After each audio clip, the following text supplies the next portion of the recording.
Okay. Okay, we're ready to start.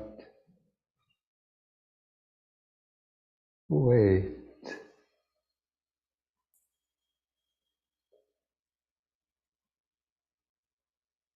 Oh, okay.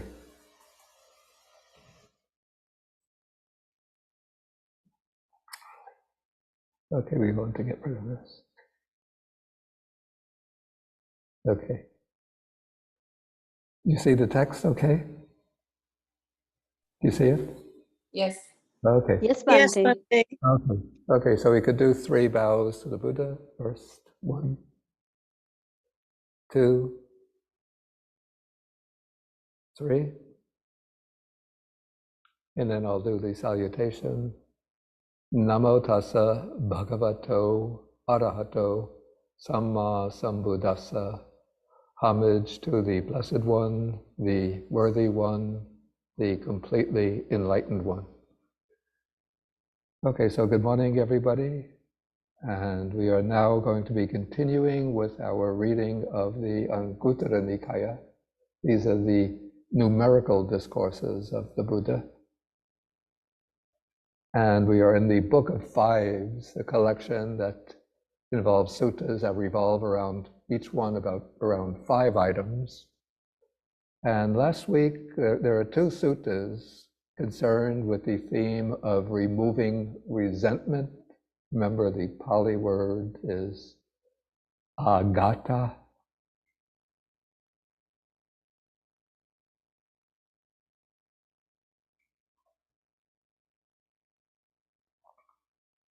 And resentment is just one way of rendering this word. It could have various connotations: anger, ill will, aversion, annoyance, hostility. I think hostility is a good one. Not a good quality, it's a good connotation of this word, agata. Okay, so the first sutta is one spoken by the Buddha himself. And here in this sutta, the Buddha recommends 5 methods of removing agata, removing resentment. And just to review them very briefly. So the Buddha's explanation is concerned with specific methods of removing resentment. So the first, you develop loving kindness towards the annoying, irritating person. Second, one develops compassion towards that person. The third, you look upon the person with equanimity. Fourth, you completely disregard that person and don't pay any attention to them. And the 5th, according to the sutta, you apply the idea of the ownership of karma, or we could say the results of karma, to the person who is causing you trouble, criticizing you, attacking you, who is belligerent to you. So you apply that idea of the ownership of karma, thinking that this person is the owner of their karma. They have karma, they're going to inherit the results of their karma, and whatever deed they do, good or bad, the results will inevitably come back to them. So that's the 5th method here, is you apply the idea of the ownership of karma to the person towards whom one has resentment or hostility, the person who's creating trouble for you. But last week I also mentioned another method which I found in a Tibetan text. You apply the idea of karma not only to the person who's creating trouble for you, but you apply it to yourself, and you reflect that I have created, maybe earlier in this life, in some previous life, I've created some kind of unwholesome karma, and that karma has been sort of stored up just within the great reservoir, the great bank account, universal bank account of karmic formations, and that karma is just waiting for the opportunity to ripen. And now this person, with their belligerent conduct, their harsh speech towards me, their sometimes violent behavior, even physically beating me and injuring me. That is all the sort of playing out of the karma that I created. Now it's coming back to me. And so I'm the one who has set up the target. Like on the archery field, I've set up the target. And now this person has come along and he has brought along the bow and arrows and he's shooting, and I'm getting shot because I set up the target, or I am the target. And that is just so. And then when you reflect that this is the result of my own karma coming back to me, and this person is just the instrument for the working out of my karma, then you can develop equanimity towards that person. Of course, I would have to add that this is, in a way, it's an imaginary method, since it's not absolutely certain that this person is abusing me because of the ripening of my karma. But I just use this as maybe a skillful device, an expedient device for removing resentment, that it might be my karma coming back to me. Okay, so these are the 5 methods explained by the Buddha, and now we'll come to the second sutta in this pair.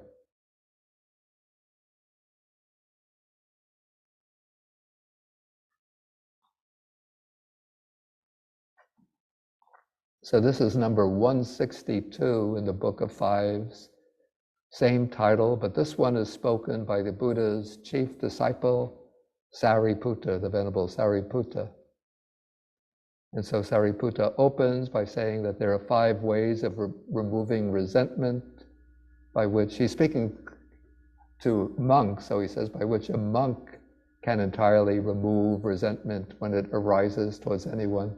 But of course, these methods are not exclusive to monks, but they can be applied to anybody. So I'm going to, okay.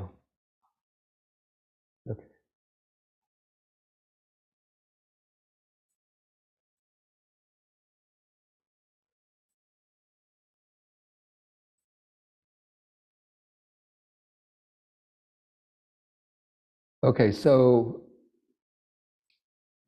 I'm going to skip over the concise statement of the 5 methods at the beginning of the sutta, because these will be repeated when we come to the elaboration. And so let's go directly to the elaboration. So the first method is to remove resentment or hostility or aversion towards that provocative person by considering, okay, that their bodily behavior is impure, but their verbal behavior is pure. And here it seems to me that the text is using a kind of terminology, even though I said that this can be applied to anybody, whether monastic or lay, but it seems to me that the use of these contrasting terms, impure or pure, suggests that Sariputta is using these explanations within the framework of a monastic life, because the terms here, the words here, are words which have special meaning within the monastic, in relation to the monastic discipline. So the word translated, well, as impure is aparisuddha.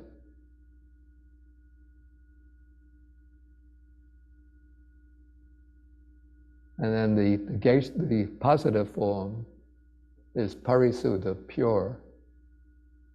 And so here we have a person whose bodily behavior is impure, but their verbal behavior is pure. And if the person's bodily behavior was extremely impure, in the sense that they were breaking fundamental precepts of the monastic life, then they would have to be either expelled from the monastic order, or else they would be subjected to a very heavy penalty. So we would have to assume, in this case, since one is not talking about bringing that person up for reproach by the entire monastic community, but just how to train one's attitude, transform one's attitude towards that person. We could say that the person is not behaving in extremely, severely unwholesome ways, but in ways which just involve maybe minor violations of the precepts. And so maybe the person, you see the person, okay, so the monastic rule is not to eat after midday. And so, I mean, this is a common occurrence in many monasteries which are not devoted to strict observance of the monastic discipline.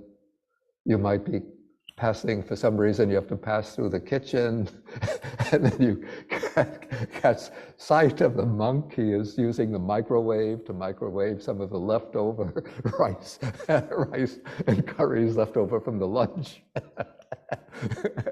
And he tries to hide what he's doing, but you catch sight of him. Or maybe, okay, you see him, well, this is almost bordering on a severe violation. You see him sitting in a rather private place, the monk sitting with a woman in ways that don't look completely like he's having just an innocent conversation with her.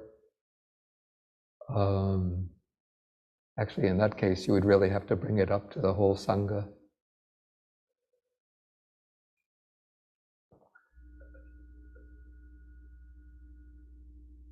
Okay, so let's say just that there are various ways in which you might see him.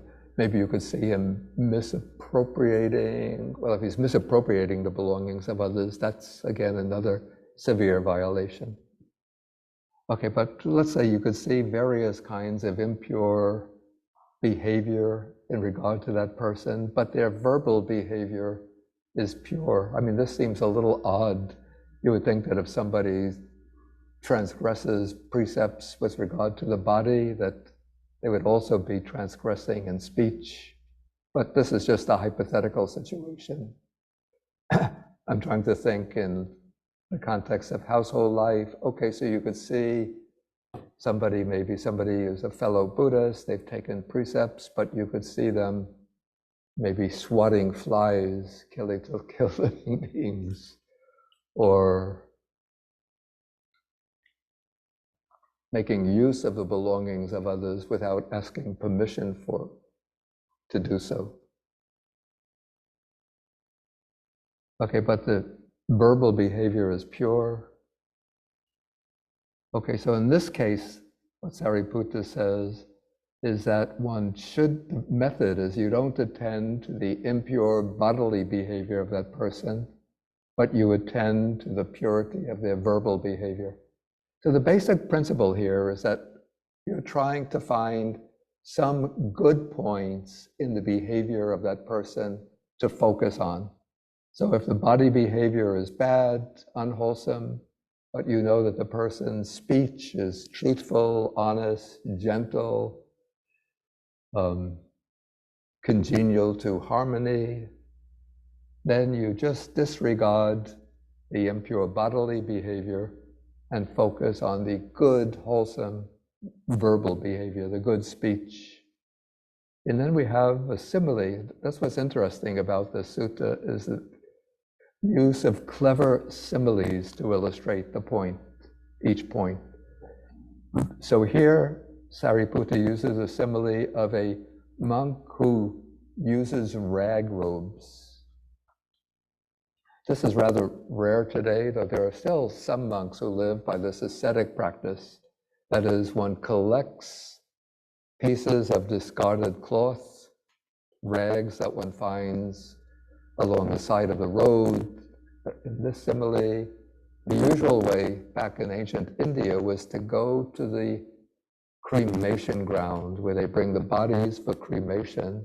And when they bring the body, they have it wrapped up in a white cloth.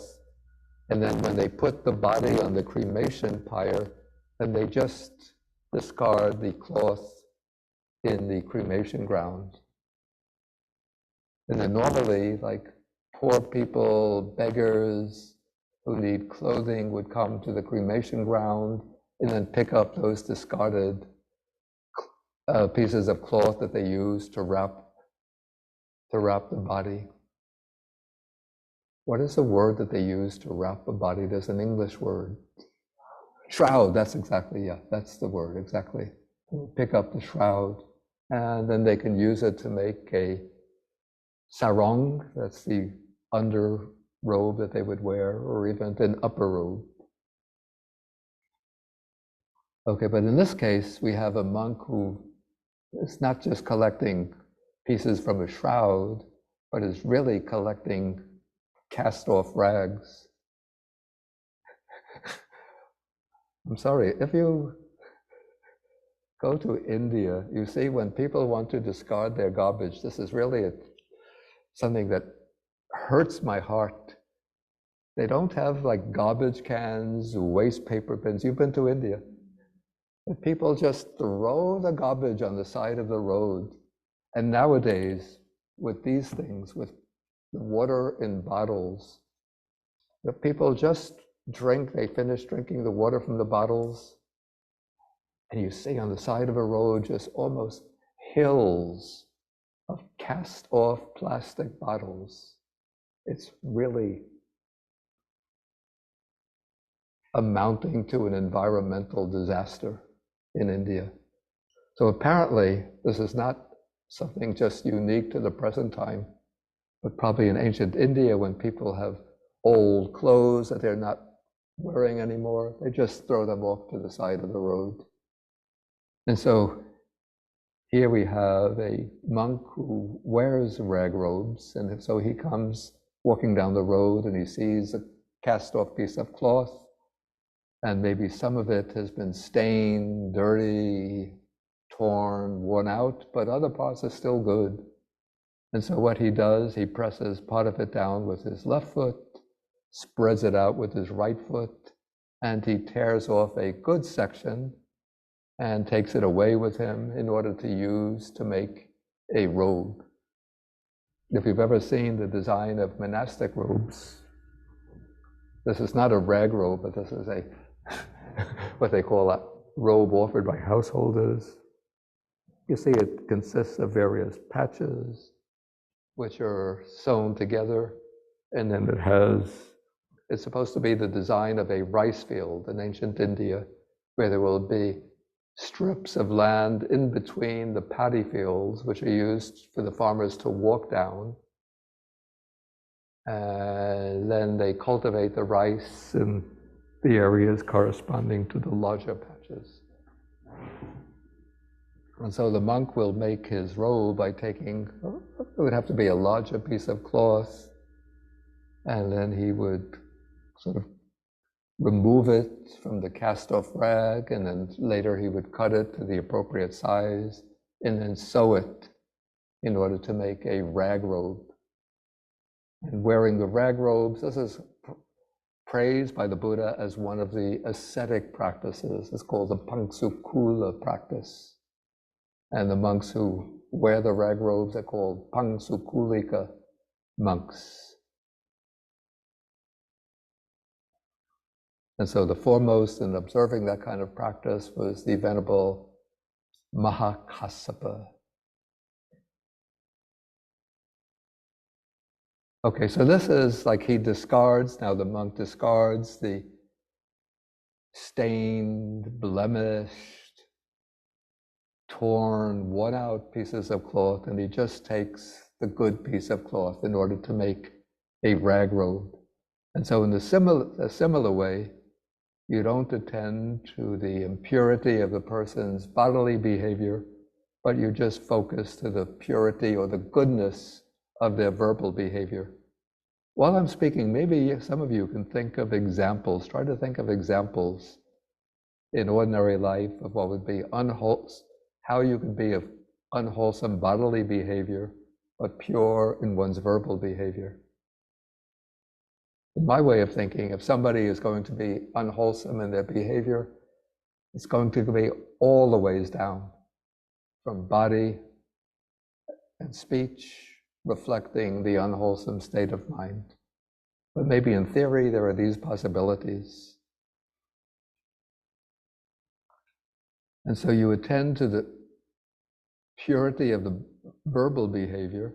Though I would say if you apply the methods of the Buddha taught in the previous sutta, you could focus on this person by way of their impure or unwholesome bodily behavior and use that as a basis for developing compassion towards that person, right? Because you know that if this person is violating the precepts or the principles of karma by way of their bodily behavior, say if they're even killing insects or killing other living beings, not to speak of killing human beings. So, or if they're stealing, committing sexually inappropriate behavior, then they're creating unwholesome karma that's going to come back to them in the form of suffering. And even if you don't give much weight to the working of karma, but still you realize that this person is staining and degrading their own character, they're undermining their own moral character. And so on that basis, you can develop compassion towards the person. And then when you attend to the purity of their verbal behavior, then you can rejoice in their good, pure verbal behavior. And in that way, either way, you remove the resentment. Okay, the second case, you have the person whose verbal behavior is impure, the person who lies, bears gossip that creates divisions between people, who speaks angrily and roughly, but their bodily behavior is pure. Again, this kind of case seems to me largely hypothetical, because people who behave wrongly by body are likely to also behave wrongly by speech. Okay, but the simile is interesting. So here we have a pond covered with algae and water plants. And then I think actually of the Seven Jewel Lake here, part of that lake, if you look, you see it's covered by, especially during the middle of the summer, it gets covered by algae.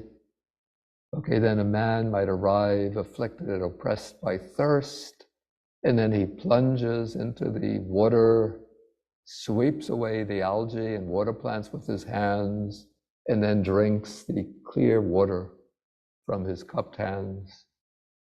Whether it's actually safe to do that, I'm not so sure. Anybody know about? Yeah, because I think algae, even if you sweep them away, but there will be little particles of algae which might not be so safe to drink. But let's just treat this as a simile. Okay, and so in this way, you don't attend to the impure verbal behavior, but you focus instead on the good, wholesome bodily behavior. Or you could focus on the impure verbal behavior to generate compassion, and you can bring to mind the pure bodily behavior in order to develop what we call mudita, altruistic joy, rejoicing in the good bodily behavior of that person.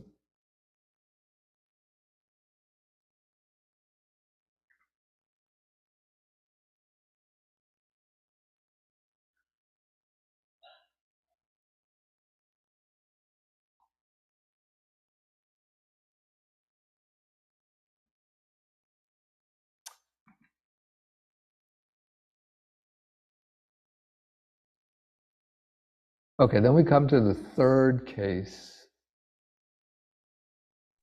So this is a case of a person whose bodily behavior and verbal behavior are impure, but who from time to time gains what's called an opening of the mind, placidity or tranquility of mind. And then I had a note on this, because first it strikes me Okay, first let's see the note.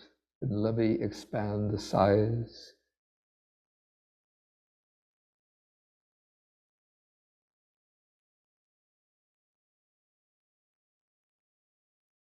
So this is a note from the commentary to the Anguttara Nikaya. It says, from time to time, this person gains an opening of the mind. That is, an opportunity arises in the mind for samatha and or vipassana, serenity and or insight. And he gains placidity, which consists in the achievement of faith or saddha. And again, this case strikes me as somewhat difficult to understand, because we always say that the sort of, in fact, many suttas say that the foundation for gaining success in meditation, whether samatha or vipassana, is sila, that is, observing good conduct of body and mind. So for the lay practitioner to abstain from killing, stealing, sexual misconduct, that's conduct of body, and purity of speech, abstaining from false speech, telling lies. Even better, observing the 4 courses of wholesome speech, not telling lies, not spreading rumors that create hostility, not speaking harshly, and not indulging in gossip or idle chatter. But if one is engaging in bodily misbehavior and verbal misbehavior, how can one achieve this opening of the mind? That is the opportunity, the opening through which one achieves success in samatha and vipassana. Yeah, I just don't know. Again, we can just treat it as a pure hypothesis. And then we have a rather odd simile. Okay, suppose there's a puddle of water, a small puddle of water.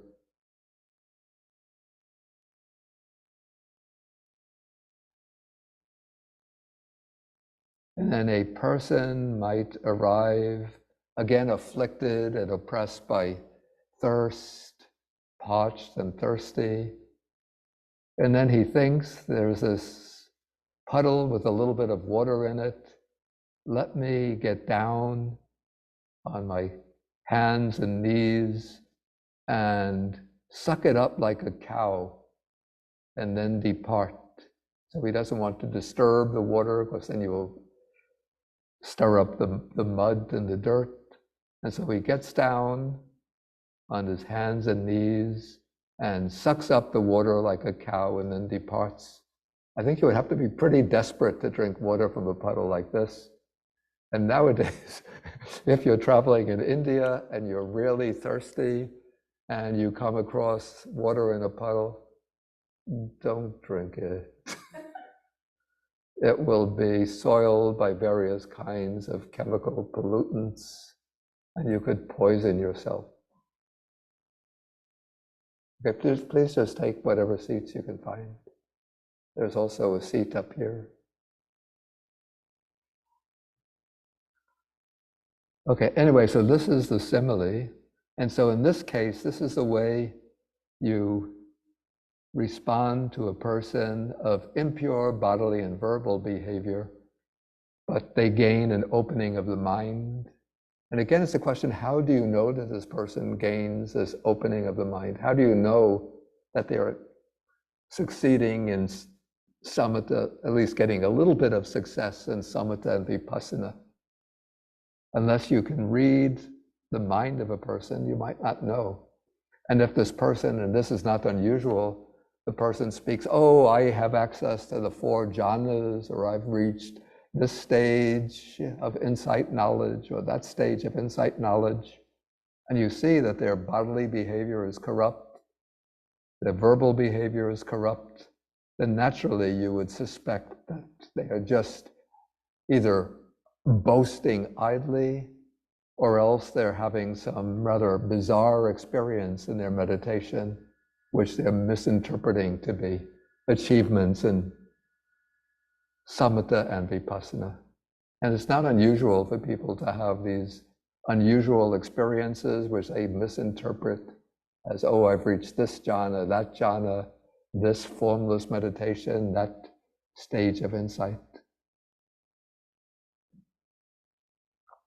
Okay, the fourth case, and this is, you might call the saddest case of all. So you have somebody, the irritating, annoying, aggressive person. Their bodily behavior is corrupt, their verbal behavior is corrupt, and you know that they don't gain any opening of the mind, placidity or tranquility of mind through faith.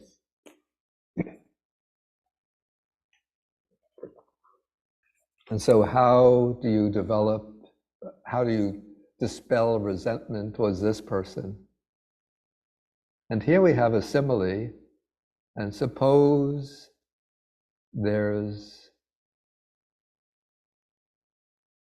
a person who's sick, gravely ill, traveling along a highway, and he's in between two villages, one village ahead, a village behind him, both far away, and he's not able to obtain suitable food and medicine or anybody to attend on him and to help him while he's stumbling along.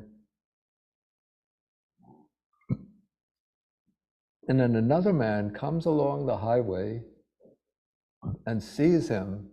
Remember, the other man is sick, without food or medicine, maybe without water. And then the healthy man, probably amply supplied with food and water, sees him and then arouses compassion towards him, sympathy and what's called tender concern for him, thinking, oh, may this man obtain suitable food, medicine, and an attendant, and may he get to meet the leader of the village. For what reason? So that this man doesn't meet with calamity and disaster here along the highway. Yeah, when I was reading this, I have to confess that I was in my mind comparing this simile with one of the Gospels, the story of the Good Samaritan, if you know that, where there's a person lying on the side of the road. Again, he's sick, hungry, maybe I think he's been beaten by thieves and discarded on the side of the road. And then the good, observant Pharisee, it's not so fresh in my mind. I should have reviewed it before this class. I think the good, observant Pharisee walks by and sees the poor man abandoned on the side of the road and thinks, oh, how unfortunate for that man, may he receive some help, and then walks by. And then another strictly observant Jewish man walks by and sees him and thinks, oh, how unfortunate for that man, may he receive some help, but I'm busy, I have an appointment, there's a conference in the next town I have to attend, and then walks by.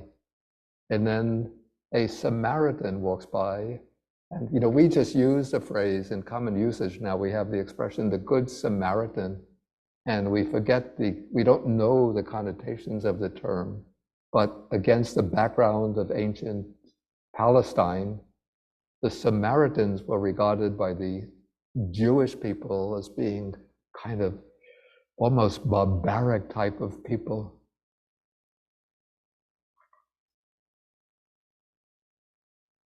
And yet the Samaritan walks by and sees the man abandoned, beaten, discarded by the side of the road, picks him up, takes him home, attends to his injuries, provides him with food, water, and gives him a room to rest and recover. And so I was thinking, wow, this sort of the person that it seems that Sariputta is praising here, the one who just looks at the man with compassion and thinks, may he get food, medicine, and attendant.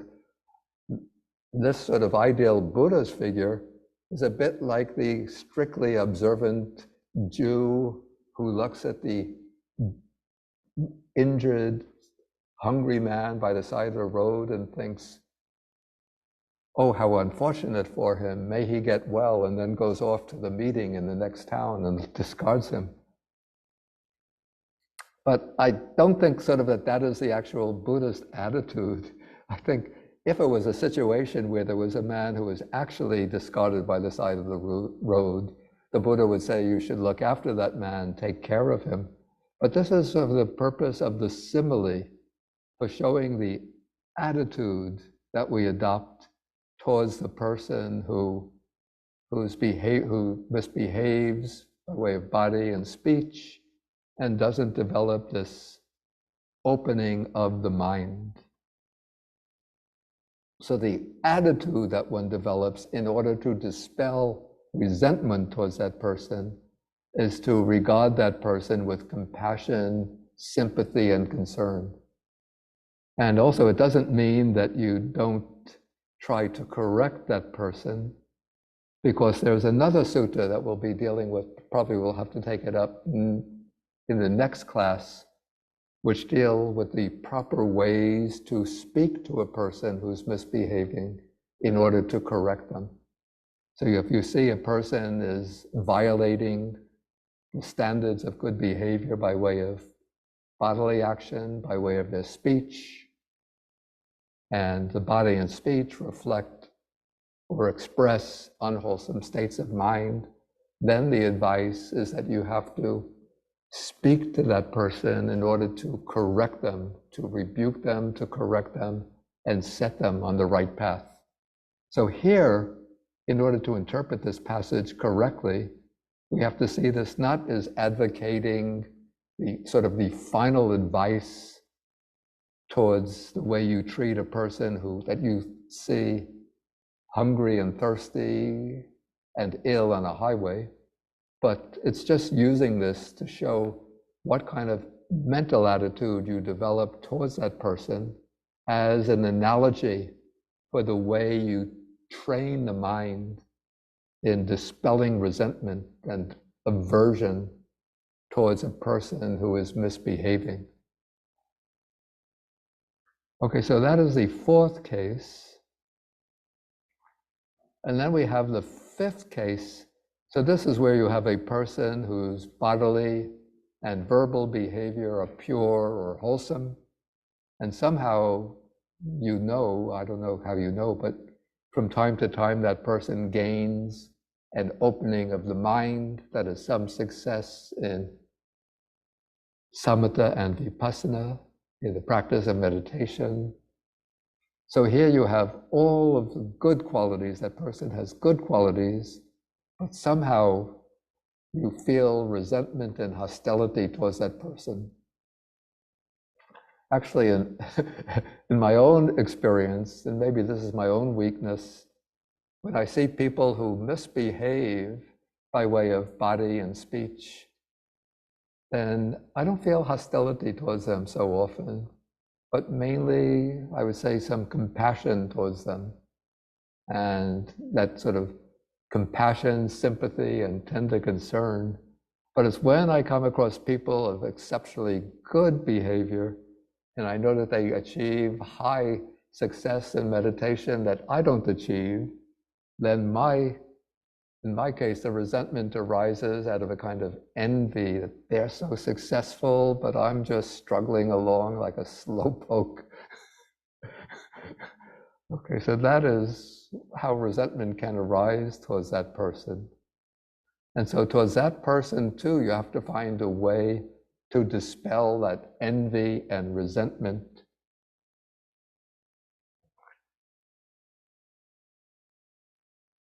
And so actually I would say that the explanation that the sutta gives, maybe I would say it doesn't quite hit the nail on the head, or it doesn't give the key to the success. So what Sariputta says, you should attend to that person's good bodily behavior, to their good verbal behavior, and to their opening of the mind, their tranquility of mind. And then he says, in this way, you dispel resentment towards that person. So when I say that, in my way of thinking, he doesn't quite hit the nail on the head. And what the nail is in this case is developing or arousing mudita. That would be the altruistic joy towards that person. Maybe this has been implicitly understood between Sariputta and the people he's addressing, but I think it should have been stated explicitly, because if you develop sort of some kind of resentment and envy because that person's behavior and his meditation are extremely high quality, then the way to overcome that envy and resentment is by empathizing with that person, and then on the basis of that empathy, arousing mudita, altruistic joy, or anumodana, altruistic joy, sympathetic joy. And this, in Chinese, you have the good expression, is it gong de sui shi? Did I get the order right? Or is it sui shi gong de?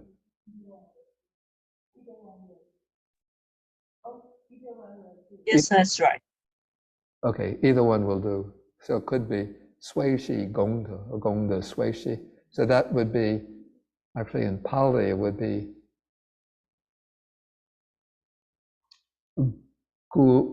I think gunehi anumodana, rejoicing along with the guna, the good qualities of the person. And so you bring the person's good qualities to mind, and then you rejoice and you think how wonderful, how excellent that this person has such wholesome bodily behavior. How excellent, so wonderful that they have such good, wholesome verbal behavior, that they speak so truthfully, honestly, so gently, so meaningfully. And then if you have some insight into the opening of their mind, actually you can sometimes see the tranquility of the mind through their behavior. So then you can rejoice in their placidity of mind.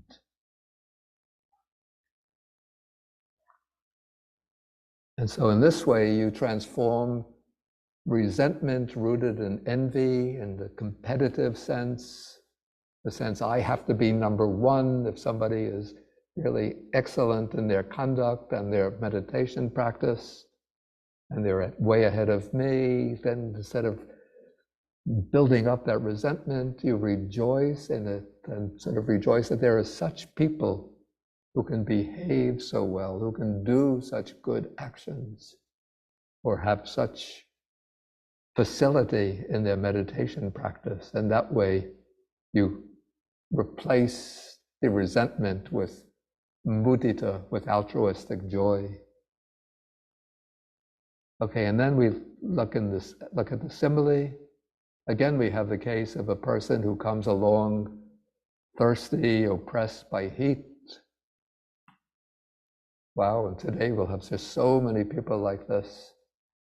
Whether Arizona, Texas, the Saharan countries of Africa, India, Bangladesh. Okay, and then he comes along, and then he will come across a pond, and then he plunges into the pond. Oh yeah, suppose we start off, there's a pond with clear, sweet, cool water, a delightful place, shaded by trees, and then the man comes along oppressed by the heat, thirsty, and then he plunges into that pond. He bathes in it, drinks in it, and then he comes out, and then he lies down in the shade of the tree in order to, maybe taking a little nap in order to recover from his weariness.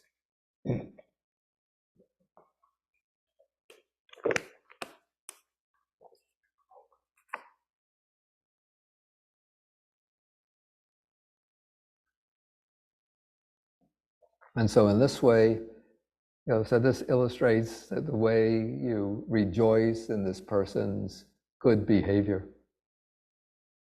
Okay, so these are the 5 ways of removing resentment, hostility, ill will, by means of which Sariputta says a monk, but we could say anybody else, any practitioner can remove this resentment whenever it arises.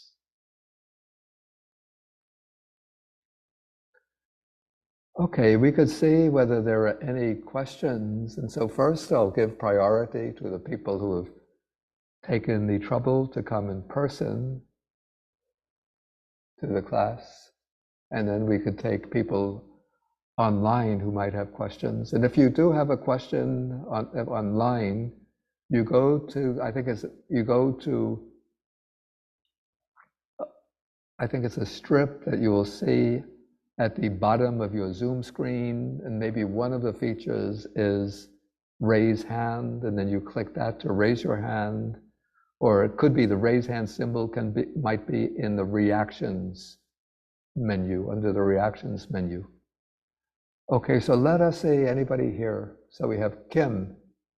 Okay, it's so nice. Yes, Jason will give you a microphone.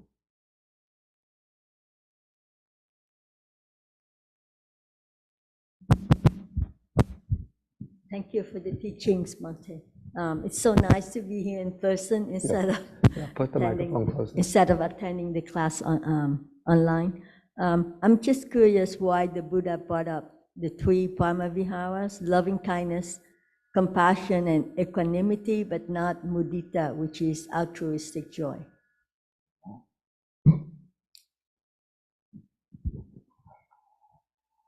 I think in the cases that the Buddha is dealing with, he probably has in mind a person who is not displaying good qualities. And so the kind of person towards whom one would naturally arouse hostility would be the person who has a aggressive character, a hostile character, a disagreeable character. So in that case, generally one wouldn't be focusing on good qualities of that person, but maybe Sariputta with his explanation is bringing in that which is absent from the Buddha's way of explanation. So in that case, even though Sariputta doesn't say it explicitly, but what I would add is that when you focus on the good bodily conduct, good verbal conduct, or the openness of mind of the person, that provides the opportunity for developing the mudita, the altruistic joy.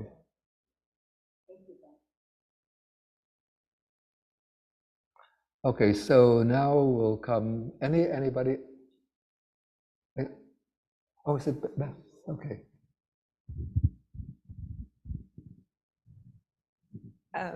So my question is just, I want to see if I'm understanding this or if I'm reading it into it. I noticed in the first couple examples, he's like, take what good you can and keep it moving. Yeah. It says, get the fabric and leave, and drink your water and leave.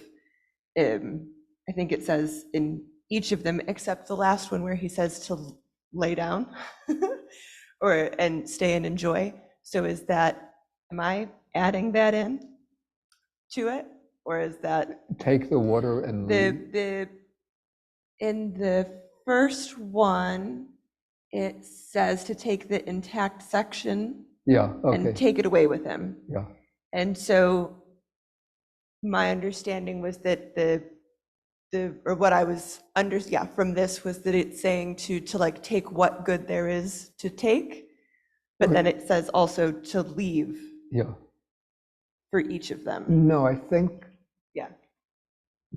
maybe the difference here is just because of the object of the simile. Okay, so in the first case, the first simile, you're taking the clean piece of cloth in order to make the robe. In the other cases, you're drinking the water. So the point here is not that you're leaving the water behind, In fact, in the first simile also, you're leaving behind the stained and worn out pieces of cloth, but you're taking a clean piece of cloth in order to make the robe. So that is like focusing on the good, I think that's the bodily behavior of the person. Okay, so in the second case, you're focusing on the good, good verbal behavior. So it's like drinking the water. So the water is just illustrating that you take what is going to be on something that's good. So you have to drink the water. But you're leaving behind the rest of the water, but you've taken in the clean water into your own body. And that applies also in the other similes about water. Okay, I see somebody in the back row. Thank you for the teaching. My question is, I learned the Four Noble Truths. The first one is be with suffering. Yeah. And then I read about how it is important to understand suffering and be with it. My question is, in a modern society like today, wouldn't we be taken advantage of if we taken advantage of by people, or situations like you don't like this situation, but you consider it as a suffering, and then you tell yourself, be with it, accept it. And then the mindfulness practice also is telling me to not to react. So there's a turmoil in my mind asking me, hey, make a smart decision, react. On the other hand, the Buddhist teaching is telling me, be with suffering and not to react. So I think my question is, in the modern society like today, how do we balance between be with the suffering and also feeling like you're standing up for yourself and not being taken advantage of, and also react at a certain way, in a kind and compassionate way? Thank you. First, I wouldn't really relate that too much to the Four Noble Truths or to the suffering of the First Noble Truth. But I say, how do you deal with a situation where people are trying to take advantage of you? Could we put it simply like that? Is that the point of the question? Do you just submit to it passively and let yourself be exploited or abused or taken advantage of? Or do you sort of stand up and resist and defend yourself, protect yourself? In my opinion, definitely you shouldn't submit passively, but you should stand up. But doing it with mindfulness and with gentleness, kindness, and maybe compassion towards the person who's trying to take advantage of you, not letting yourself be exploited and abused by somebody. If you try to change the situation, you stand up for yourself, you try to defend yourself, you try to convince the person that their behavior is inappropriate or wrong, but they continue to try to exploit you, then either you have to alter your situation so that you're not in contact with that person, or you say, if it's in a work situation, you go to some higher authority and you register a complaint.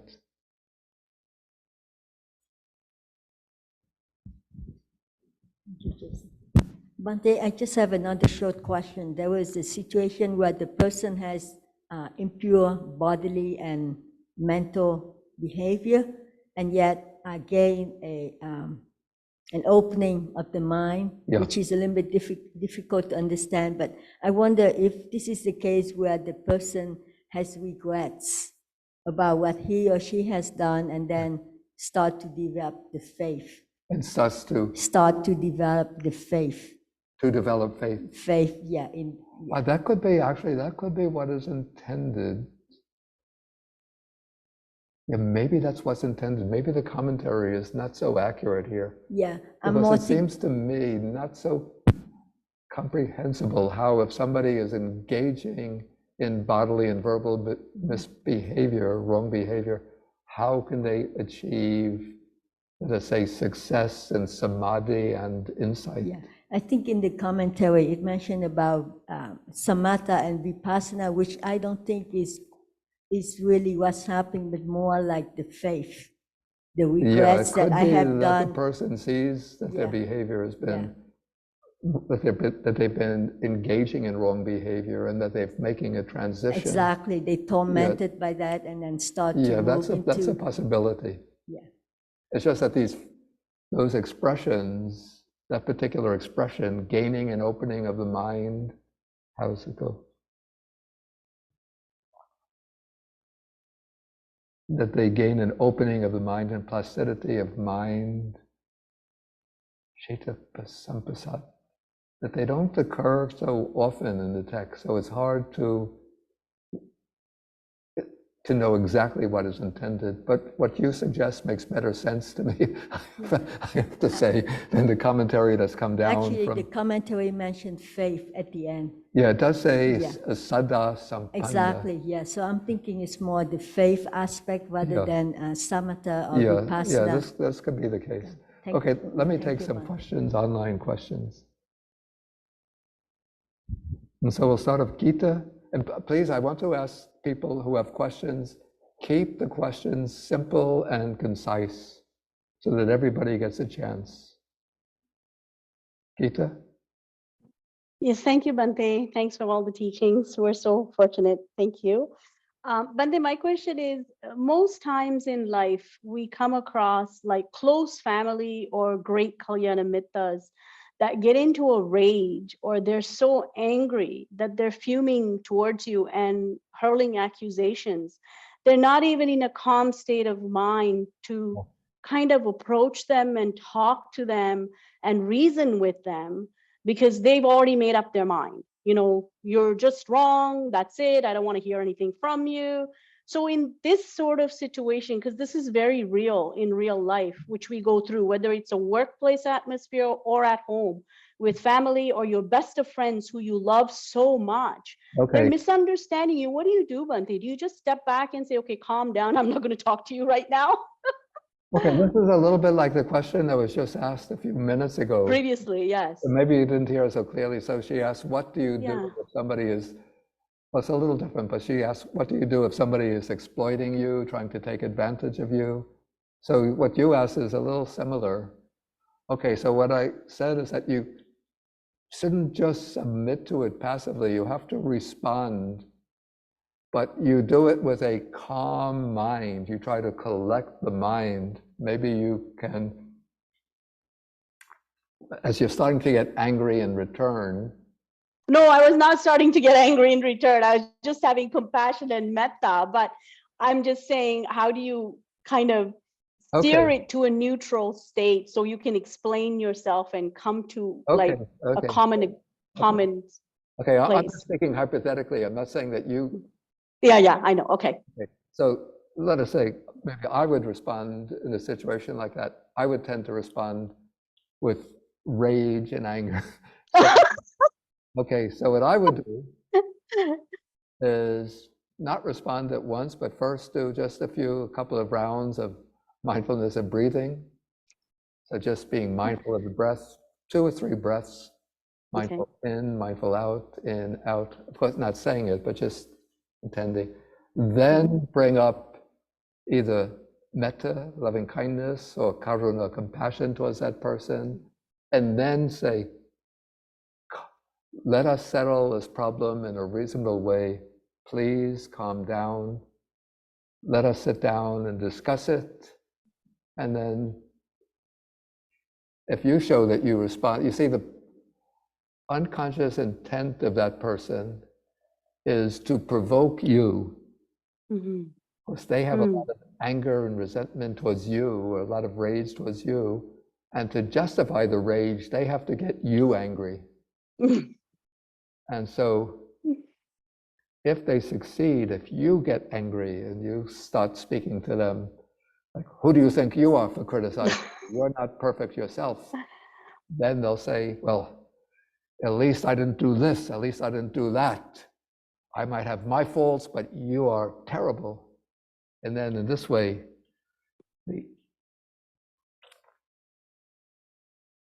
the replies will get angrier and angrier, more and more bitter until it could break out in even in physical violence. Okay, so what you do when you keep a calm mind, and then with a calm mind you speak to them, try to get them to settle down, and then you can discuss the problem together and resolve it together without allowing it to erupt into full-scale vituperation, violent speech. Okay, Thank you, Bhante. we have to move on. So next will be Kilaya or Kilaya. Lower the hand. Thank you, Bhante. Okay. Just a couple of quick questions, whether these were good examples. It came to my mind that someone who was behaving poorly by body could be a monk who is either wearing a robe incorrectly, or perhaps a monk who was assaulting you, say pushing you or kicking you. In this case, there wouldn't be any verbal misconduct, just body misconduct. So I wondered if you thought that was valid or possibility. Yeah, if they're wearing the robe incorrectly and it's just accidental, I wouldn't call that impure bodily behavior. So if they're sort of, let us say, wearing the robe in a way that shows a little bit disrespect towards the robe, or maybe wearing clothes that are quite inappropriate for a monk, maybe that would be impure bodily behavior.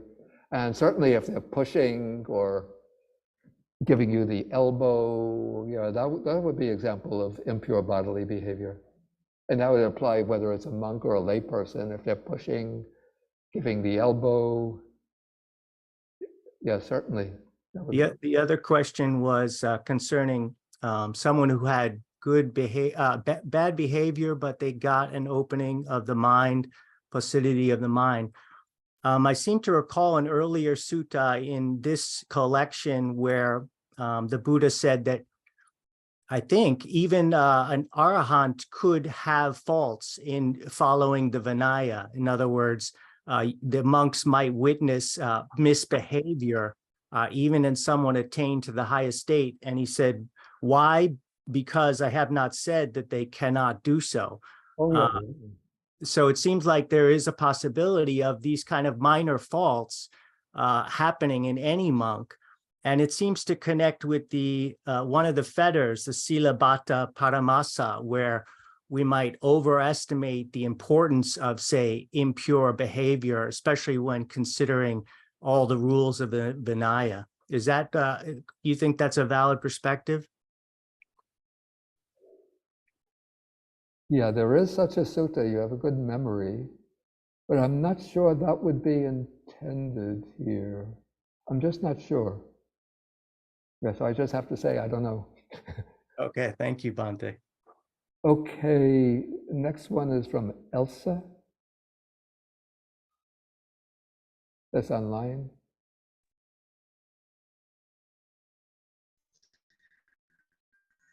Okay, you could speak now. Thank you, Bhante. I have two questions. First, maybe the simile of the very pure person who have a very pure conduct. I think maybe try to say I can rejoice in conduct, but at the same time I can be that person is useful for my conduct, and maybe I can get a better person because he or she is that way. I don't know if that is a good lecture of the simile. Sorry for for my English. And the two question is, what is the Pali word for faith? Thank you, Bhante. Yeah, the Pali word for faith that's a simple one. The word is saddha. Saddha. S-A-D-D-H-A, and the final A has a bar over it. It's the extended A. The first question I didn't quite catch because your voice was breaking up. Can you recite it, repeat it? Sorry, Bhante. Yes. Where are you speaking from? I think maybe the simile of the person from Mexico, and I have very bad Wi-Fi in this moment. Sorry, maybe in other time. Sorry, Bhante. Yeah, the voice is breaking up into little packets of sound. Okay, Yes. so let me try, because I only have a few minutes. I have to take some of the other people, if they could ask quickly. Thank you. It'd be short, simple questions. This is Erin Ada.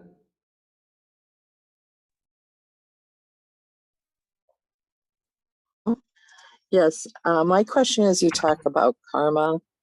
Can you hear me? Okay. Yeah. You can hear me? Sorry. Go ahead, speak. Okay. You talked about karma, and that's why maybe some of these people are having really problems with how they're acting, and that the person that is having to deal with them maybe has their own karma that they're dealing with, that kind of allows this situation to happen. I'm wondering, as if it was something negative in their past life or whatever, but can it be a positive karma in the sense of maybe you're having to deal with these very terrible people because it is a learning experience for you. It is helping you on your way to being a better person by having to deal with these people. Yeah, in fact, this is one of the points that I brought up last week. I said that it's not that there's some kind of destiny that's arranged the situation to make it a learning situation for you, but you can treat it as an opportunity rather than a calamity.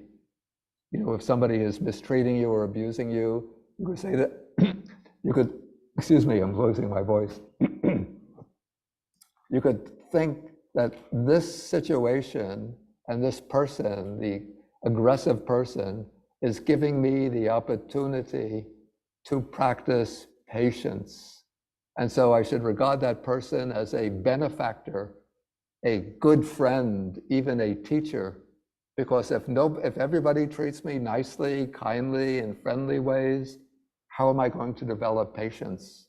Then I just get a swollen head and think I'm very popular, very loved by everybody. But if somebody criticizes me, mistreats me, then I have that opportunity to develop Khanti Parami, the perfection of patience, Upekkha Paramita, the perfection of equanimity, Metta Paramita, the perfection of loving kindness. So that person is really very kind to me by giving me this precious opportunity. Thank you. Okay, we'll just take one more question, hoping it's short and simple. This is from Alex. Hello, Bhante. How are you doing? So my question is, what is the process for becoming a monk at Chuangyan Monastery? Oh, yeah, Chuangyan is not a monastery that provides ordination and training. All of the monastics who come here have to have gone through their training elsewhere. It's not a training monastery.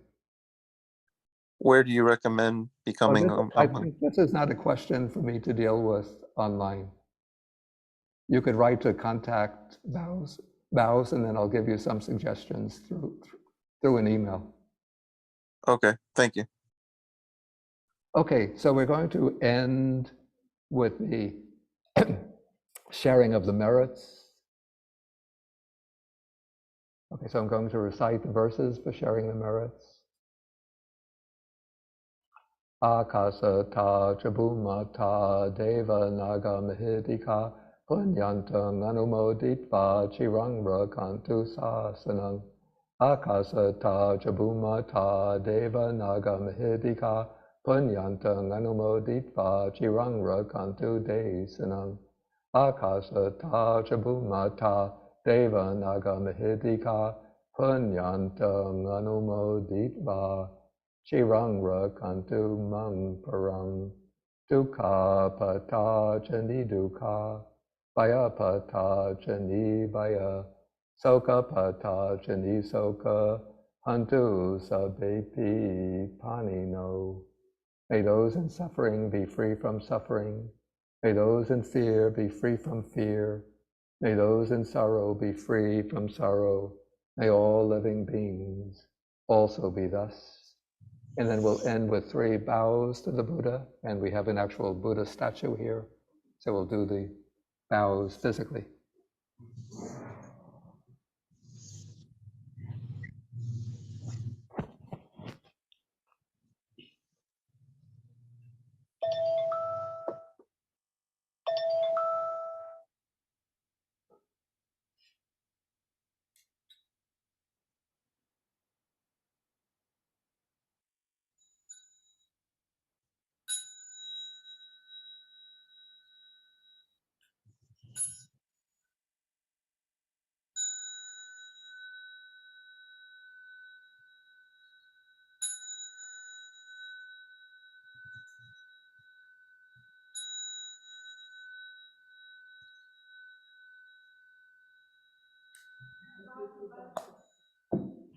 Bhante. Okay, so that will conclude. Thank you, Bhante. And a bow to Bhante. Thank you, Bhante. Yeah, please remember that next week we don't, well, this is for the people here, we don't have the class in person in the library. Next week we'll be continuing the series for the speakers of Russian, but everybody is also welcome to join. That is on the paths to liberation and early Buddhism. Okay, thank you all for joining. Thank you, Bhante. Thank you, Bhante. Bhante. Have a good lunch. Have a good Okay, day. good to Thank have you, you. Bhante. Good health. Teruvan Sarnai Namo Buddhaya Bhante. Bhante. Thank you. Thank you, Bhante. Thank Thank you, you, Bhante. Bhante. Take care. Thank you for all your teachings. Thank you, Bhante. Thank you for your teaching. Thank you, Bhante. We all love you, Bhante. Thank you. Bye, Bhante. Bye, Bhante.